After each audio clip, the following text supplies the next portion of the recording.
Công rong sầm nùa chầm lái, riêng triềmประลองประแจงกรอบคันมนตรีរាជការវិញ្ញាសាចំណេះដឹងទូទៅរៀបរៀងដោយសានសារ៉ាន់1តើវិបត្តិ COVID-19 ប៉ះពាល់លើវិស័យណាខ្លាំងជាងគេបាទចម្លើយត្រឹមត្រូវចម្លើយ C គឺលើវិស័យទេសចរណ៍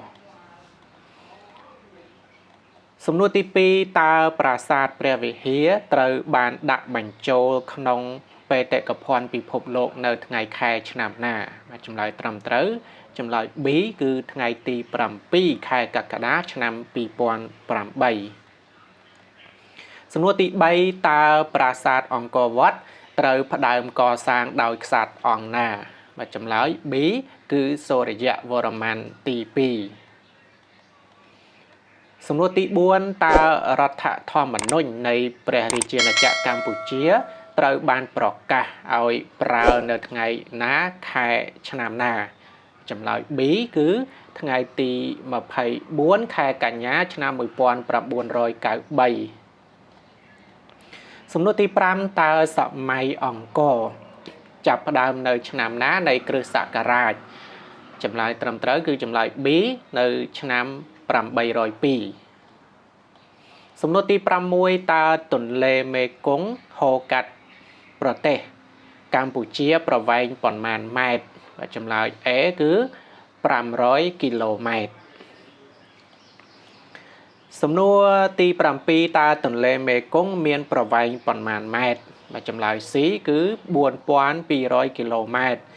អញ្ចឹង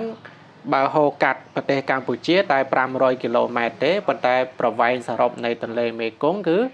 4200គីឡូម៉ែត្រកន្លែងនេះពេលខ្លះអាចថាច្រឡំសំណួរទី8តើទន្លេមេគង្គហូរកាត់ប្រទេសកម្ពុជាចំនួនប៉ុន្មានខេត្តបាទចម្លើយ B គឺ5ខេត្តសំណួរទី9តើសង្គ្រាមលើកទី2ចាប់ផ្ដើមពីឆ្នាំណាដល់ឆ្នាំណាបាទសង្គ្រាមប្រហែលសម្ដៅដល់សង្គ្រាមលោកលើកទី2គឺឆ្នាំ1939ដល់ឆ្នាំ1945សំណួរទី10តើប្រទេសកម្ពុជាទទួលបានសន្តិភាពពេញលេញនៅក្នុងឆ្នាំណាចម្លើយត្រឹមត្រូវ C គឺឆ្នាំ1998សំណួរទី11តើពុទ្ធសករាជចាប់រាប់ពីពេលណាមកបាទចម្លើយត្រឹមត្រូវចម្លើយ C គឺចាប់ពីពេលព្រះពុទ្ធចូលបរិនិព្វានសំណួរទី12តើសន្ធិសញ្ញាសន្តិភាពទីក្រុងប៉ារីសធ្វើឡើងនៅថ្ងៃខែឆ្នាំណាចម្លើយត្រឹមត្រូវគឺចម្លើយ B នៅថ្ងៃទី23ខែតុលាឆ្នាំ1991សំណួរទី13តើបុណ្យវិសាខបូជាធ្វើឡើងដើម្បីរំលឹកដល់អ្វីបាទចម្លើយត្រឹមត្រូវចម្លើយ D គឺចម្លើយខាងលើសុទ្ធតែត្រឹមត្រូវបាទយើងទៅមើលចម្លើយខាងលើមើល A គឺថ្ងៃព្រះពុទ្ធប្រសូត B ថ្ងៃព្រះពុទ្ធត្រាស់ដឹងហើយ C ថ្ងៃព្រះពុទ្ធចូលបរិនិព្វានអញ្ចឹងវិសាខបូជាហ្នឹងគឺរំលឹកដល់ថ្ងៃទាំង3នេះឯងបាទប្រសូតត្រាស់ដឹងហើយនឹងបរិនិព្វានហ្នឹងគឺសុទ្ធតែកើតឡើងនៅថ្ងៃ15កើតខែពិសាខទាំងអស់បាទអញ្ចឹងចម្លើយខាងលើហ្នឹងគឺត្រឹមត្រូវ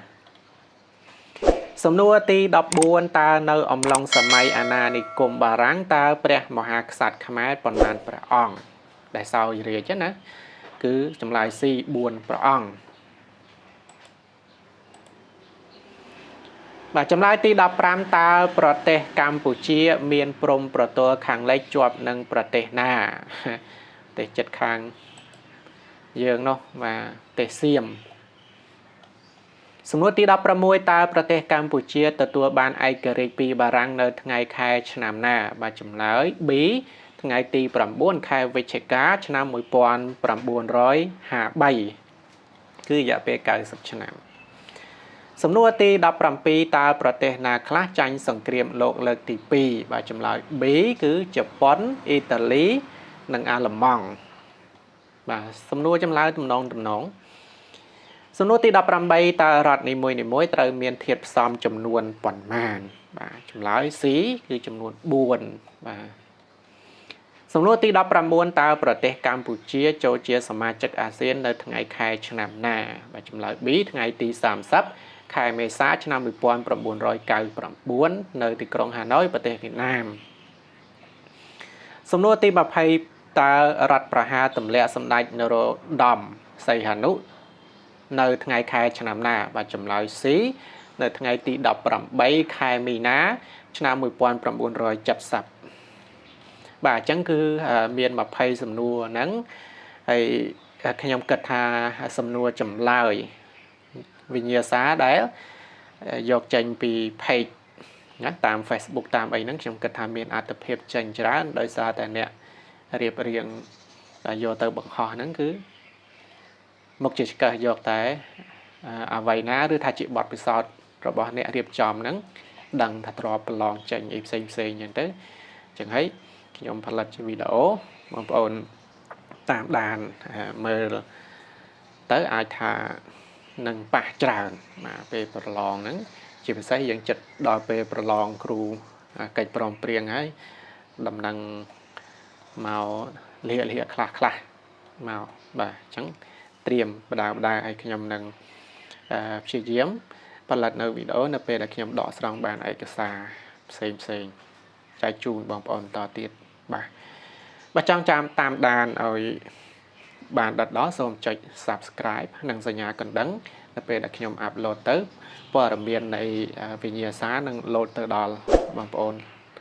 មិនឲ្យខកខានឡើយអញ្ចឹងសូមអរគុណជួបគ្នានៅវីដេអូក្រោយទៀត